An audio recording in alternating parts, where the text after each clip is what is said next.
I'm okay, all clear. Halo saved me today. Thanks everyone for your kind messages. Alex Albon was also involved in that crash and an incident right after. He was cleared of any major injuries but sent to a hospital for precautionary checks. The race later restarted.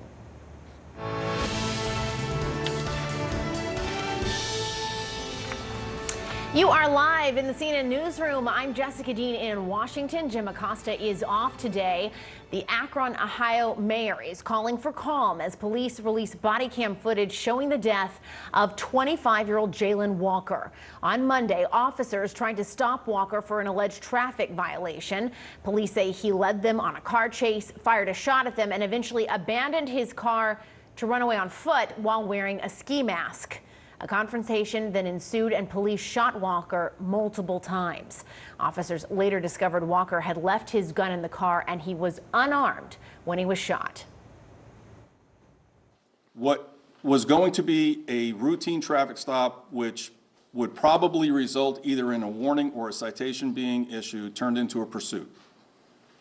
As Mr. Walker turned onto the entrance ramp to Route 8, and the shot is fired, that changes the nature of the contact. 40 seconds after the initiation of the traffic stop, a half a mile from the location of the traffic stop, you hear the gunshot and then everything else that I've just discovered. And again, that changes the whole nature of the traffic stop. It went from being a routine traffic stop to now a public safety issue. Let's go now to CNN correspondent Polo Sandoval in Akron, Ohio. And Polo, the lawyer for the Walker family, says he never shot at officers.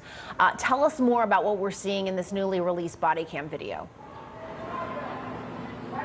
So, Jessica, we have seen lately, at least in the last couple of hours, is that call for justice and the call for answers is certainly amplified with the release of that video. You see several folks outside of Akron Police headquarters here. Many people have seen this video like we have for the very first time with this release. And what is key is what we see in the moments leading up to and during the actual shooting. Akron Police maintain that Jayland basically opened fire, shooting at least one time while he was trying to get away from police behind the wheel of that vehicle. That vehicle pursuit eventually turns into a foot pursuit, and that is where some of this very disturbing video that we're going to show you in a few moments, that again was released by authorities so people have a better idea, a better context of what happened. That's when officers say that they perceived a threat, mainly being Walker reaching for his waistband and also appearing as if he was going to open fire. Though we should mention both police and also the attorneys representing the Walker family maintain that he was unarmed at the moment that police officers, 8 of them in all, opened fire, shooting and killing Walker. This is the video. 21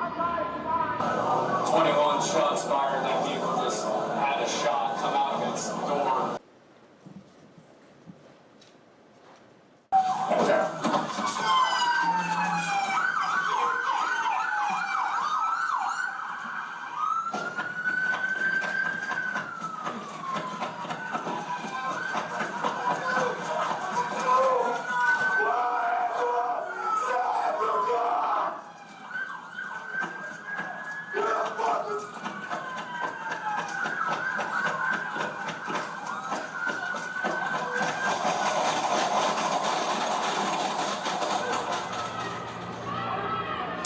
Now, it's very difficult to make out, but in that moment when you see Walker basically jump out of that moving vehicle, police saying that he was wearing a ski mask. I asked the attorney that's representing the family why that was. He said at this point in the investigation, they just simply do not know.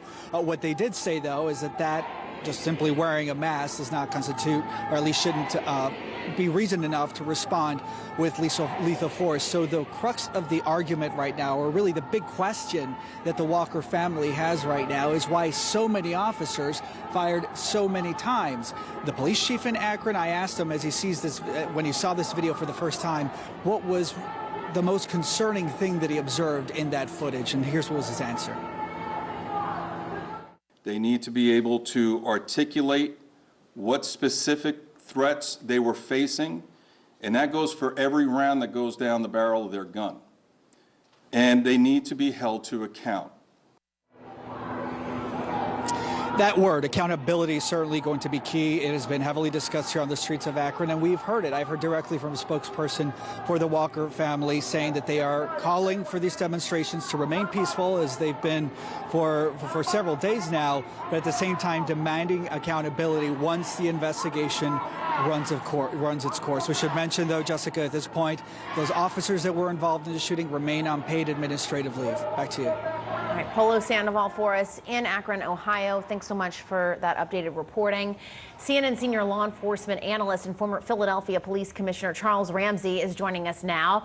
He was also tapped by President Obama to co-lead a task force aimed at building trust and legitimacy between the community and police. Commissioner, lovely to see you. Thanks for being with us. I want to begin by just getting your reaction to this body cam video that was released by police today. Well, I was able to watch a couple of videos. The one that shows the officer actually in pursuit and running is difficult to discern anything from that because of the movement of the camera. But the other video that was more of a narrated video where they could stop and kind of show different things was actually much better to watch to try to determine whether or not there was a perceived threat that would lead to the officers even firing a firearm at this individual. So from what I could see, that still remains to be seen whether or not the use of deadly force was justified. But he did fire what appeared to be a round out of the car. I mean, he got out of the car wearing a ski mask, it is July, takes off running. And then there is one photograph from the body camera showing him turning. So again, the chief is right. Every round has to be justified, and every single officer, and there are like 8 officers there. So you'll have to look at it from a variety of angles to find out exactly what they saw, what did they perceive at the moment they fired the gun. Right now, it's very difficult to really tell whether or not use of deadly force was justified. And I want to play a clip from today's press conference with the chief of police. We can listen to that. 40 seconds after the initiation of the traffic stop, a half a mile from the location of the traffic stop, you hear the gunshot, and then everything else that I've just discovered. And again, that changes the whole nature of the traffic stop. It went from being a routine traffic stop to now a public safety issue. A routine traffic stop to a public safety issue. Do you agree with the chief's assessment there? Well, yeah, I mean, it would certainly heighten your awareness and the perceived threat that you would have. If an individual is driving a car, you know he's armed if a shot is fired from the car. So obviously that would change things. But still, at the moment that you fire your firearm as a police officer, you have to be justified in thinking that your life or the life of another was in jeopardy at that point in time. So whatever the person did prior to that is one thing. What you have to focus on when you're looking and reviewing these cases is what actually took place at the moment the shots were fired. And that's what's unclear. So you've got a lot of unanswered questions. It is being investigated by a third party, which is good. The chief took immediate steps to make sure that happened. But he's also right in another comment he made, and that is you have to justify every single shot because you have to reassess. And that's going to be something that every officer is going to have to account for. And speaking of the shots fired, the sheer amount of shots fired at the end of that video, which you hear, is pretty stunning. We're told at least 60 wounds on Walker's body, but they are working to get the official, report back on that. What's the training here, Commissioner? Are officers trained to shoot someone that many times? I know you were talking about when they're firing their weapon, they have to account for what's going on, but help us understand why they would fire that many times. That's a lot. Well, I mean, it's not about the number of times when you're training. It's about neutralizing the threat that is presented before you. Now, remember, you had 8 officers, each officer looking at the suspect. Each apparently felt there was a threat that would justify the use of deadly force. So when you look at the number of shots fired, you have to consider there were 8 people there. Now, it is a lot of shots, and obviously that's got to be part of the investigation. So I'm not trying to say that that's normal because it's not. But at the same time, you have to consider the totality of circumstances that you're dealing with. And as far as 60 wounds, What the medical examiner will determine is how many are entrance wounds, how many are exit wounds. All those kinds of things have yet to be determined, but there were an awful lot of shots fired. And again, every round has to be justified by those officers. And during the course of this investigation, that's what's going to take place. It turns out he was unarmed. The gun was in the car. At the time the officers are pursuing him, they don't know that. These things happen very, very quickly. And you have to, again, remember the totality of circumstances. Shot fired from the car, wearing a ski mask in the middle of summer, taking off running. I mean, all these things kind of heighten your sense or your perception that this is a very dangerous situation, but it still doesn't mean that deadly force was necessary. Again, that's got to come out during the course of the investigation. I can't determine that from just looking at that video. From watching the video. And before I let you go, I want to ask you, we are seeing these protests in Akron happening right now. They were happening behind our correspondent, Polo Sandoval.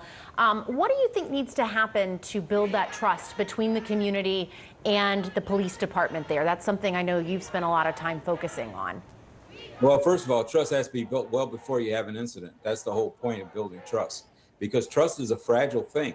And when you really stop and think about what's been going on in policing over the last 3 years, it's not about this incident. It's about all the others. It's the George Floyd. It's all the others that have people upset and that don't trust police in general. And that's why it is so important in departments across the country. You have to really work with your community, because when something like this happens, you'll find out just how fragile that trust is. And hopefully you have enough invested in that community so it doesn't go from a peaceful protest, which is what we're looking at now, which is fine, to something that could turn ugly. And hopefully this doesn't happen. I hope it doesn't.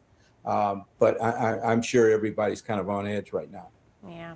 Commissioner Charles Ramsey, as always, thanks for making time. We appreciate it. Thank you. Okay. Coming up, we have developing news out of Copenhagen.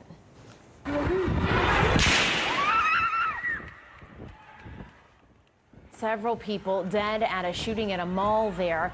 Some dramatic and clearly disturbing footage showing people running from the scene. We'll have a live report for you next. Today, we live in an unpredictable environment, and news races around the world at breakneck speed. The missile struck right here. What is your interpretation of Putin's intention? My show brings you the latest news and top news makers. What does President Putin think he has achieved in Ukraine to date? We just want to say stop to Vladimir Putin. And we also dive below the headlines to explore vital issues impacting our lives. What are you looking at for the future with these additional formations that you've talked about, and where? What are the UN and other countries doing for you? Is it enough? It's crucial we make sense of what's happening. We are doing this for our very survival. What do you think a peace or a ceasefire or an end to this looks like? And fully understand what's at stake. We have will, we have guts, and we are fighting like hell. Amanpour, weeknights on CNN.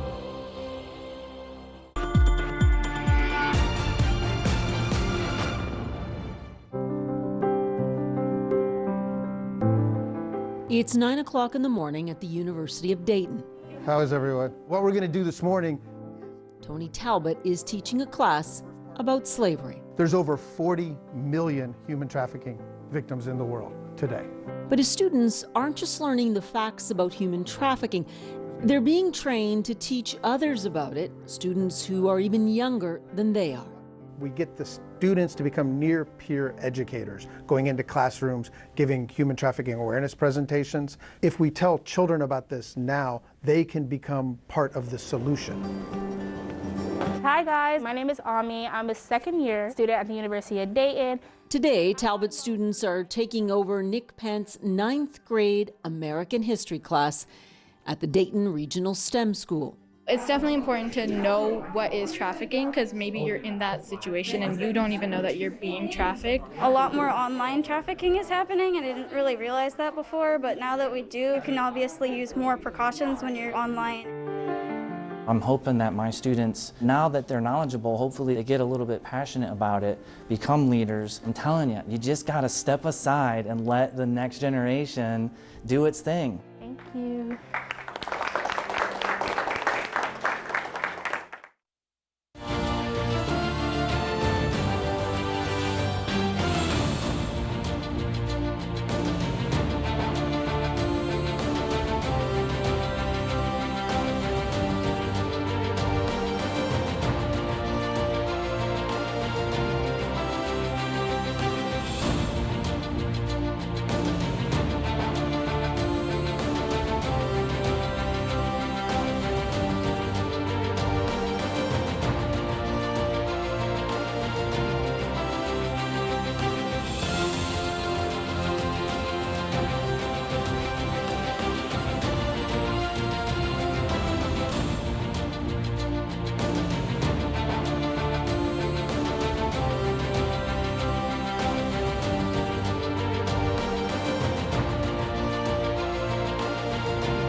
These troops, they are Russian. I've spoken to the commander. He said they are now in control.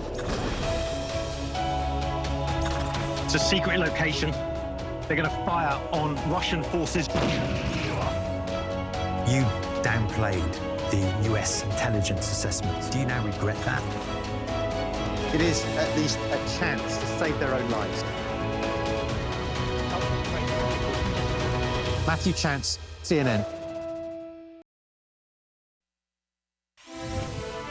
Breaking news now, one person is in custody and a manhunt is underway after several people were shot dead at a shopping mall in Copenhagen, Denmark. New video from inside that mall shows people terrified and running for their lives as you hear the gunshots echoing around them.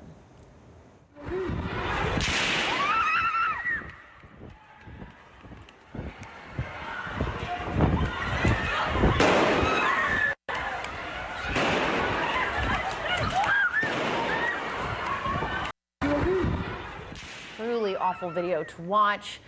At least 3 people have been hospitalized. CNN's Nada Bashir is in London. What more do we know about who was behind this? Look, this was clearly a very terrifying situation for those at that shopping mall in Copenhagen. We are still learning more detail from police officials in the city as it comes in. At this stage, we understand it from police officials that there have been several fatalities as a result of that shooting. At least 3 people, as you mentioned, have been hospitalized at this stage. Although police haven't been able to give any further details around their condition, that is still, of course, being kept classified by police officials at this stage. But they have confirmed that one individual has now been arrested. A 22-year-old Danish man is in custody, although the head of police in Copenhagen wasn't able to rule out the possibility of further suspects involved in this incident. So there is still a manhunt ongoing. There could still be potential suspects added to that list, but at this stage, a 22-year-old Danish man is in custody.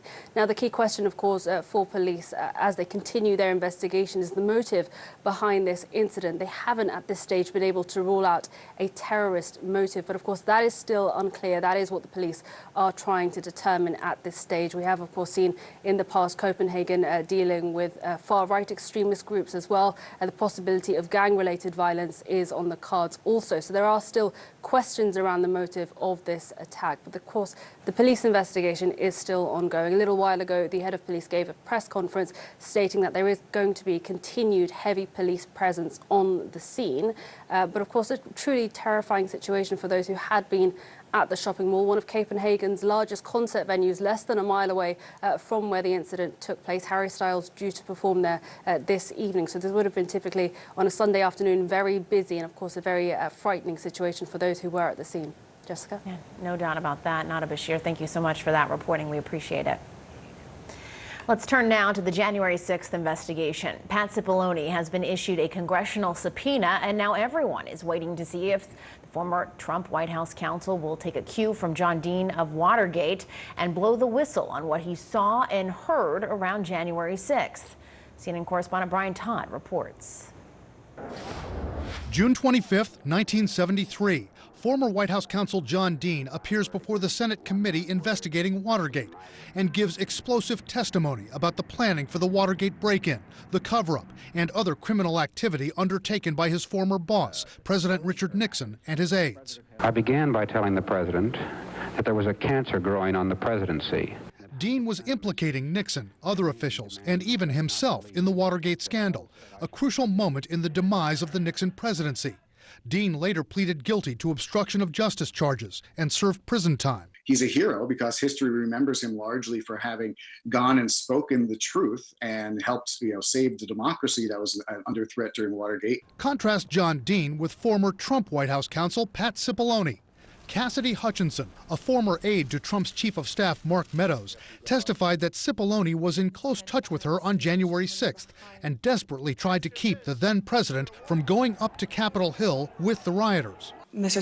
Cipollone said something to the effect of, "Please make sure we don't go up to the Capitol, Cassidy. Keep in touch with me.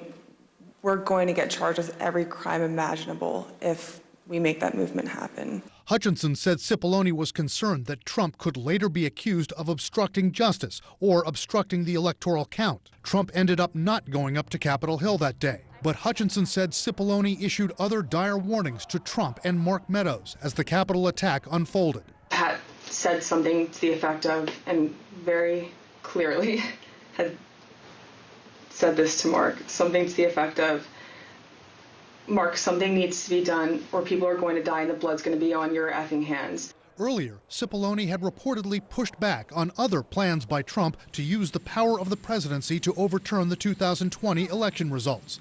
But unlike John Dean, we've not heard from Pat Cipollone. He's appeared for a closed-door interview with the House committee investigating January 6th, but has not agreed to testify publicly, drawing criticism from the panel's vice chair. We think the American people deserve to hear from Mr. Cipollone personally. The analysts we spoke to say Cipollone, so far, hasn't gone out on a limb like Dean did. Former federal prosecutor Shan Wu believes Cipollone should have contacted other cabinet members about Trump's behavior or should have resigned. I mean, you're the White House counsel. You really have quite a solemn duty to not only advise the president, but to protect the office of the presidency. Analysts say one thing that adds to the enormous pressure of being a White House counsel in the middle of a big scandal is that many of them simply don't have the background for it. One legal analyst told us many White House counsels don't come into the job with experience in criminal cases. They're more often trained to deal with policy issues. But when they get thrown into a big scandal and may have to act as a whistleblower in a criminal matter at the White House, that's a different game entirely. Brian Todd, CNN, Washington. Brian, thank you. The vice chair of the January 6th committee, Republican Congresswoman Liz Cheney, is not ruling out a criminal referral for former President Trump. So the committee will or will not make a criminal referral? We'll make a decision as a committee about it. So it's possible there will be a criminal referral, which yes. would be effectively the committee saying that he should be prosecuted, and this is the evidence that we've uncovered. The Justice Department doesn't have to wait for the committee to make a criminal referral. And there could be more than one criminal referral. And joining me now, defense attorney and former federal prosecutor Shan Wu, and CNN contributor and Trump biographer Michael D'Antonio. He's the author of the book High Crimes: The Corruption, Impunity, and Impeachment of Donald Trump. Gentlemen, thanks so much for being here. We appreciate it. Shan, let's start with you. So much evidence has been presented. What else do you think that people that they would need to hear to move forward with that criminal referral? Well, I don't really think too much more is needed, but the committee, I think, will hopefully present more evidence of Trump's very specific instructions to people. And they've already put out so much about his state of mind. I mean, they've decimated his potential defense of claiming, I really thought it was fraudulent. Also, that he didn't know the mob was dangerous or armed, or his cohorts didn't know that. And also, it's really clear now that his intent was to lead that mob. So at this point, I think for the committee, it's more of a political question. Do they want to make the referral? Do they think that might hurt their appearance of being more bipartisan or impartial? But the evidence is certainly there to support a referral. And as Ms. Cheney said, nothing stops the department from undertaking that without a referral. Right. It's almost like they're waiting to see if DOJ will move forward without them having to send it to them. Michael, we have seen what happens when someone testifies against Donald Trump. There is immediately this effort to discredit them, as was the case with former Meadows aide Cassidy Hutchinson. Let's take a listen. This lady yesterday, there's something wrong with her? Is there something wrong? The woman is living in fantasy land. She's a social climber, if you call that social. She's got serious problems, let me put it that way. What did you make of Fox Mental News? problems. But for this girl to sit there and just, I think, just make up stories. And I hardly know who she is. Again, Michael, you have written literal books about this. Is this straight out of the Trump playbook? Well, it sure is straight out of the playbook. And I'm reminded of the saying that character is destiny. So we're now seeing play out Donald Trump's destiny based on his character and Ms. Hutchinson's destiny playing out based on her character. And we know that in the wings waits Pat Cipollone, and we're going to try and see where his character leads him. So yes, Donald Trump has always done this, and the strange thing is that it has worked for him. It has allowed him to attract only those most loyal people who were afraid of him. It has allowed him to bully people into submission. And this funny thing about it, or not really funny, but the consistent thing about it, is that he always uses the same terms. He always says that people are crazy, people are seeking to raise their profile, people are just making up stories. Well, who does that remind you of? Who does it remind you of when he says someone's making up stories or trying to raise their profile or even being a little bit crazy? Well, I think it reminds us of one former president. Yeah. It is quite striking, isn't it? Shan, according to the testimony we have heard so far, former White House counsel Pat Cipollone was really a key figure in sounding the alarm about the efforts to overturn the election. And our sources tell us he might agree to a limited transcribed interview. But how does an attorney weigh issues of executive privilege against national interest? What might he be weighing? What might be going through his mind there? You know, I really think it's less of a legal weighing that's going on for him and probably more of a moral or professional consideration. The executive privilege is not his to assert. It would be Trump's or the office of the president to assert. And Trump has very little standing to assert that. The courts have ruled against him. It's not that he has zero standing. The office of the president now, President Biden, takes that into consideration. But for Cipollone, he's already talked to the committee. A lot of what we're hearing that he said to others, such as they could be charged with every crime imaginable, clearly not privileged. He's already spoken about it. So he might try to argue that, but it's really Trump's to assert. And the difficulty for the committee is if he raises that, he's got time on his side. And so his defense counsel may be trying to negotiate some sort of deal, possibly even immunity, because the committee knows he can really run out the clock on them. Right, because they are up against, of course, the midterms, right, which is happening in the fall. Michael, one thing I wanted to ask you about was the description of the former president's outburst in the presidential SUV January 6th. We can listen to that again. The president said something to the effect of, "I'm the effing president, take me up to the Capitol now." The president reached up towards the front of the vehicle to grab at the steering wheel. Mr. Engel grabbed his arm, said, "Sir, you need to take your hand off the steering wheel. We're going back to the West Wing." Mr. Trump then used his free hand to lunge towards Bobby Engel. Does this sound like the Donald Trump that you've covered for all these years, or does this seem more extreme? Well, it sounds like the person that he imagined himself to be. So this is a fellow who told me that he's the hero in his own comic book and that he loves to fight all kinds of fights, even physical fights. But the record doesn't show that he's really done that. So I think it's unlikely that he would somehow make his way across the beast and grab the steering wheel. But I think it's the kind of story people would tell about him. The part that is very credible to me is the idea that he insisted on going to the Capitol himself. Now, we can only tremble at the thought of what would have happened if he had done that. I think the outcome would have been very different. But the idea that he imagined being the president that would take over the car, force it to go up to the Capitol, is how he would have thought about himself, but it's not what I expect he did. And we've learned, Michael, that CNN has learned that Trump is weighing whether to announce a 2024 run later this month, rather than waiting. Do you think after all this testimony, damaging testimony, his strategy would be they're trying to prosecute me out of the race, that's kind of the excuse we would hear from him?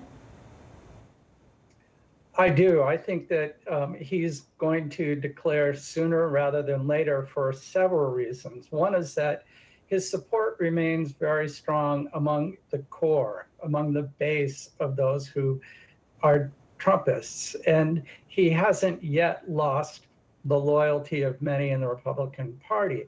At the same time, DeSantis of Florida and former Vice President Mike Pence are making a lot of noise.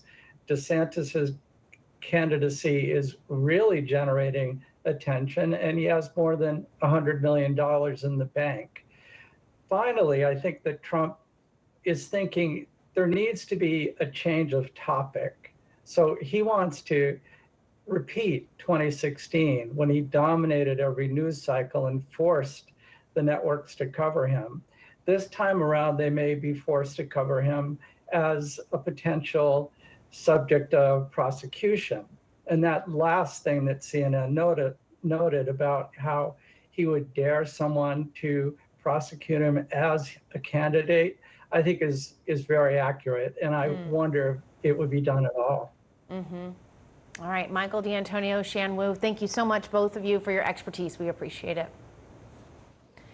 Coming up, meet a woman forced to travel out of state to get an abortion after learning her unborn child had severe abnormalities that put her own life at risk.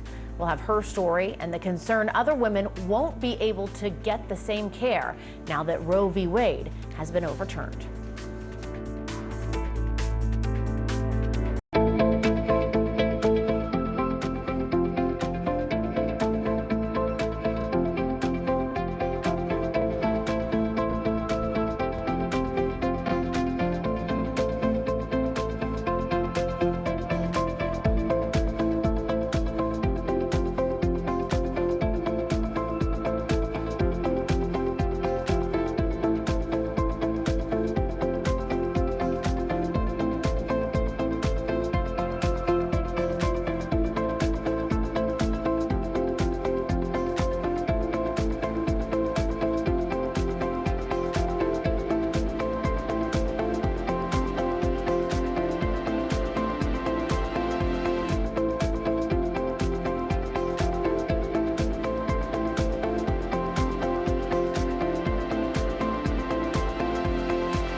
Heard it all before, but have you heard it like this? The ultimate disruptor looks set to shake up our world. What's really going on? Fast-paced news, in-depth reports, and fact checks from the perspective of the Global Brief with Bianca Nobilo. Weeknights on CNN.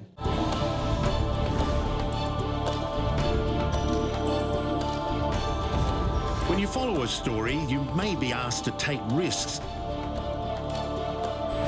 And sometimes go down a path that's not marked. Where Iraqi troops would pre-position and these Americans would advise them. These protests are a test for Hamas.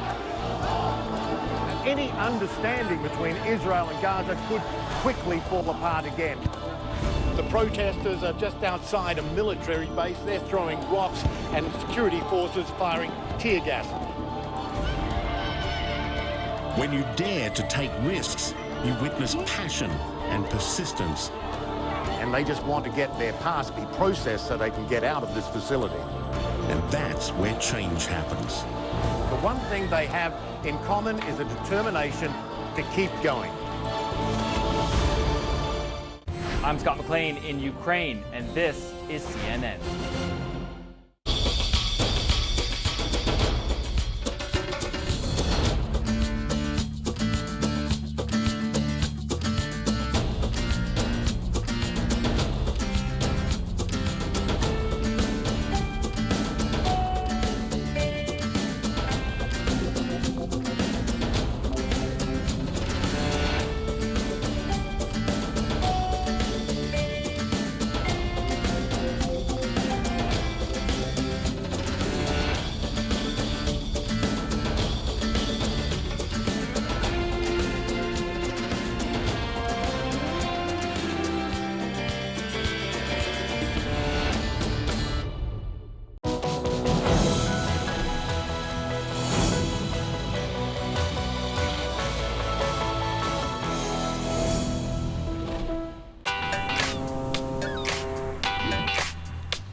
Business is all about making connections.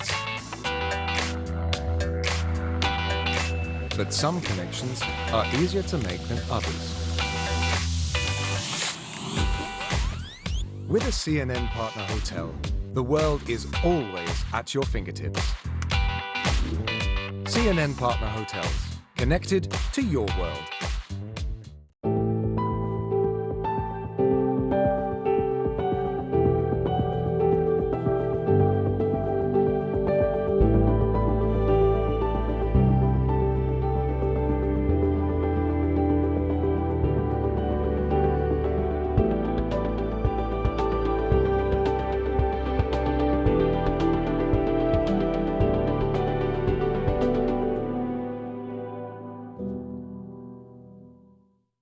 I'm Paula Hancock in Seoul. This is CNN.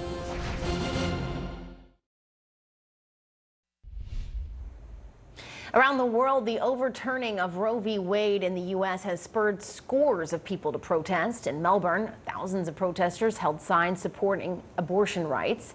Like the U.S., Australia's abortion laws vary from state to state, but all states in Australia have decriminalized abortion. And in Paris, thousands of people marched through the streets to show their support for abortion rights in the U.S. Most EU nations, including France, allow abortion, but at different gestation limits. Just before Roe was overturned, a pregnant woman in Nebraska received the unimaginable news that her unborn child had severe birth defects and that her own life was in danger. When she couldn't find anywhere in her own state to terminate the pregnancy, she and her husband traveled to Colorado. But now that Roe is gone, the option to travel out of state could become even more difficult. CNN's Lucy Kavanaugh reports. Stephanie Dworak and her husband Dave always wanted a big family, a sibling for their daughter Harper. Hi. So when they found out Stephanie was pregnant with a boy last summer, they were overjoyed. This is a very wanted child. We planned for this baby. But 12 weeks into the pregnancy, an ultrasound revealed an omphalocele, a birth defect where the fetus's internal organs were developing outside the body. This photo shows a defeated Stephanie the day she received the tragic news. What would that have meant for quality of life for this baby? There would have been none. He would not have been able to survive or come home. Stephanie was also told her own life could be in jeopardy. At 19 weeks, she and her husband made the painful choice to terminate the pregnancy. An abortion was what I needed to save my life and give my son the dignity that he deserved. I couldn't carry this baby to term and have my husband have to bury both of us. It just wasn't an option. Abortion was. Their home state of Nebraska allowed abortions up to 22 weeks, but they couldn't find a clinic that could schedule the procedure in time. After a desperate search across nearby states, the family settled on the Boulder Abortion Clinic in Colorado. This is Dr. Hearn. Dr. Warren Hearn has been providing abortions for nearly half a century. He's 84 years old and remembers the days before Roe versus Wade. Thousands of women died every year from unsafe, illegal abortions. I think one of the consequences of this decision is that women will die as they did before Roe versus Wade. In Colorado, abortion is legal at all stages of pregnancy. Even before the Supreme Court's ruling last week, Colorado's family planning clinics were struggling to cope with a surge in out-of-state patients. This is sort of an abortion intensive care unit. We get patients from all over the country who can't be seen in other clinics. How do you see that impacting the surge of patients coming to Colorado? It's more than we can absorb. And so it takes a long time to expand the services. You have to find the people who will do this and risk their lives to do it. As one of the few people in the country who performs legal abortions later in pregnancy, Dr. Hearn says he's seen his patient load increase 50% from a year ago and says he's worried too many women won't get the care they need. One of the things that's critical to understand is that safe abortion is an essential component of women's health care in the 21st century. And that's the way it should be. And no woman's life and health should be at the mercy of the next election or her zip code. What's your message to people who say, abortion bans, and especially late-term abortion bans are, it's about protecting that child's life? I would love somebody who says that they were trying to protect my child to look me in the eye and say that he deserved to come into a world where he would have to fight for every breath he took and be hooked up to drugs for his brief existence. How is that pro-life? How is putting my life in danger pro-life?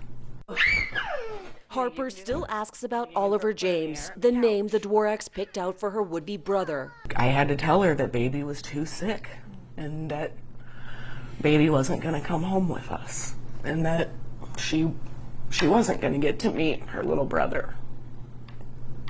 His ashes, hand, and footprints enshrined on the living room shelf. We very much want another child, but what if this happens again? I was so excited at the idea of a positive pregnancy test, And now it scares me. It scares me. Because I might not be able to get an abortion this time. Lucy Kalfanoff, CNN, Boulder, Colorado. Coming up, a check of the weather on this busy holiday weekend. We'll be right back.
End of 2021, we had 7.28 million tourists that came into Dubai.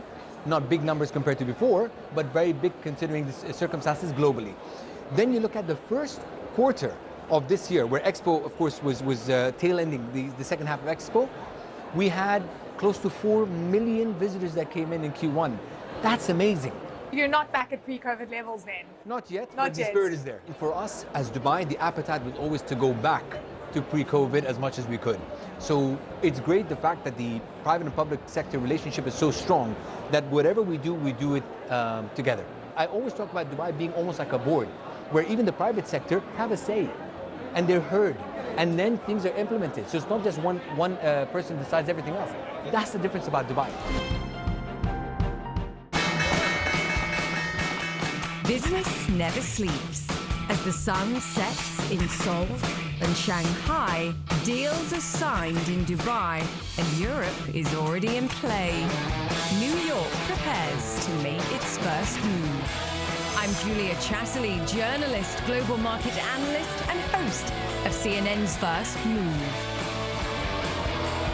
Join me in the financial capital of the world for a market-moving perspective on the news influencing global politics, culture, and finance.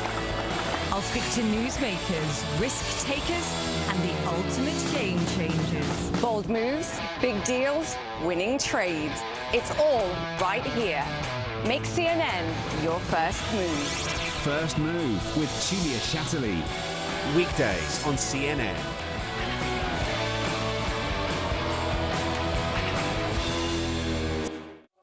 This is a really important story. My name's Clarissa Ward. I work for CNN. Assalamu alaikum. Day in, day out, you see the reality of people living through this. Ничего страшного. Okay. This is the front line. On a human level, you find courage, sacrifice. This is what life is about. A lot of people are wondering why. You see the worst of humanity. Putin might use a nuclear weapon. Absolutely terrifying. But you also see the best of humanity. My job is to be present. The human cost is right here. And to tell these stories. We're talking about families. That is the most important thing. I'm Clarissa Ward in Ukraine. This is CNN.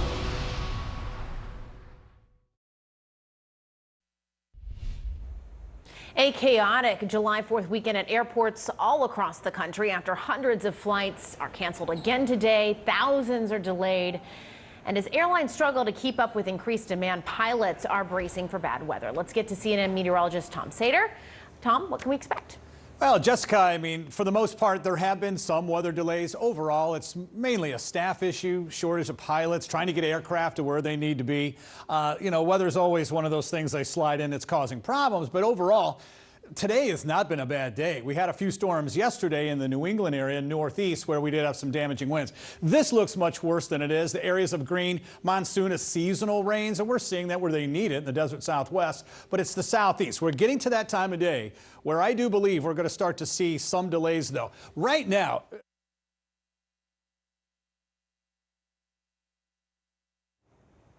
and unfortunately, we've lost Tom's microphone there, but thanks to him for giving us that report. Hopefully the weather cooperates wherever you are.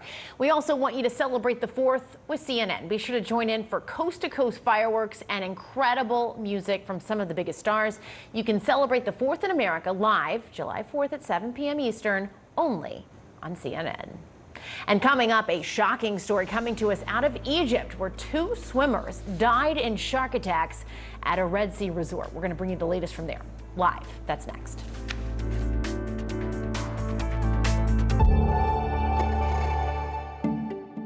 We decided a few years ago to set out on a journey which we call Enable a Fossil-Free Living within 1 generation. And you can see all around Europe that the competitive situation is shifting away from fossil fuels and into renewables and into more nuclear power. So you can see that there's a lot of innovation going on around the fossil-free technologies, and you can also clearly see that the customer demand is shifting. And today I think we can see that companies and customers are actually moving much faster than nations or global initiatives. So I think that this is a business strategy for us. It's not a sustainability strategy first and foremost. It's a business strategy, and it is sustainable. But we can clearly see that through this transformation, we are actually getting increasingly competitive. Connect the world with Becky Anderson. It all starts here.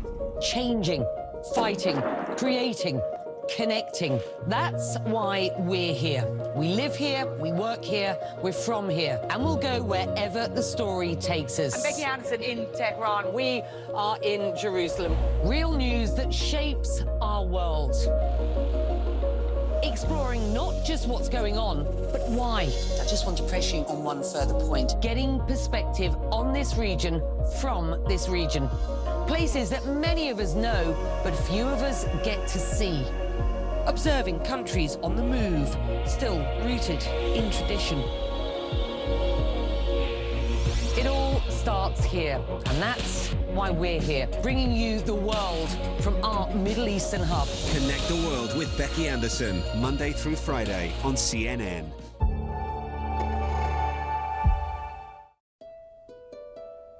When you take a step back and you see the Earth in its entirety, you understand that it's just an oasis in the cosmos. All around is nothing, no life, is blackness, emptiness. And there's this blue ball with everything we need to sustain human life and life in general, which is absolutely fragile. And it makes you want to cherish the Earth a little bit more. I'm Thomas Pesquet, I'm an astronaut for the European Space Agency.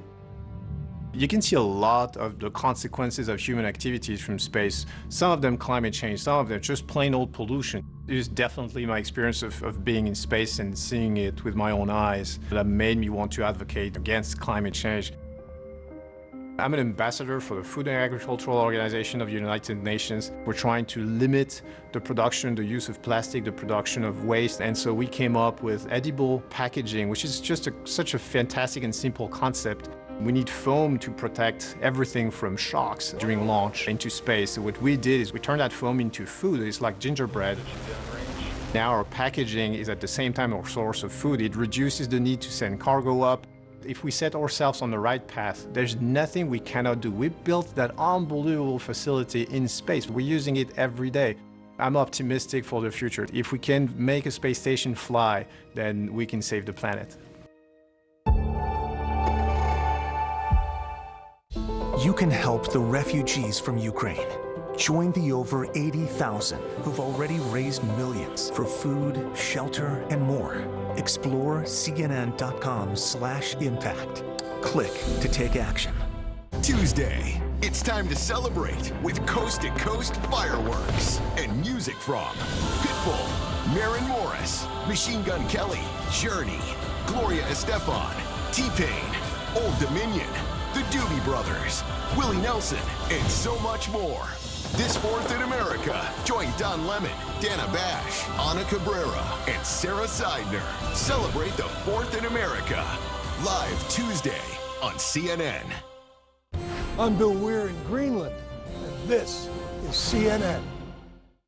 I want to go now to an incredible story of survival. Could all this spending lead to a bigger economic crisis? Or would you do it all again in terms of being a nurse? I want to help people more than I ever have. Aaron Burnett out front on CNN.